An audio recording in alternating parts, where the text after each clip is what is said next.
haven't cut my hair for some while. About 5 months, I think. Maybe it's time I gave it a go. But cutting my own hair is not something that's extremely unusual. In fact, it's what I've done pretty much all my life. When I was a little boy, my mother always cut my hair, and that was sort of normal, I think. Now, in Britain, it's quite normal if you're middle class to have sort of shaggy, wavy, messy, longish, if you're a boy, hair.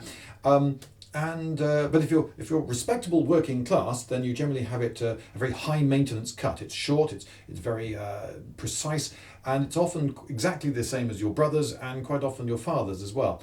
But middle class people seem to be able to get away without having professional haircuts or haircuts very often, and that they can get away with this suggests to me that maybe it doesn't matter that much. Does it really matter what our hair looks like? I mean, granted, if you know, having really slick hair is your hobby, then fine, go ahead and spend lots of money on your hair if you really must.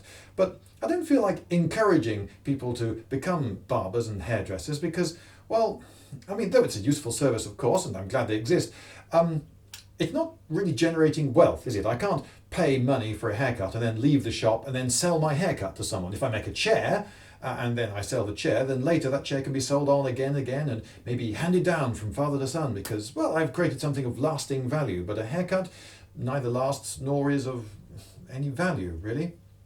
And I'm often surprised at how terrified people are of cutting hair. It's not terribly difficult. I remember cutting a girl's hair once, and it was long and dead straight, and she normally would go and spend £20 to £40 in a hairdresser's to do what I in fact did for free, which was wet it, comb it, and I went snip, snip, snip, like that. Took a couple of seconds, and it was all over. Well, I mean, it took a couple of seconds. It took her several days for her to summon up the courage to allow me to do it. But then, once I'd actually done it, that was dead easy, and she was quite pleased.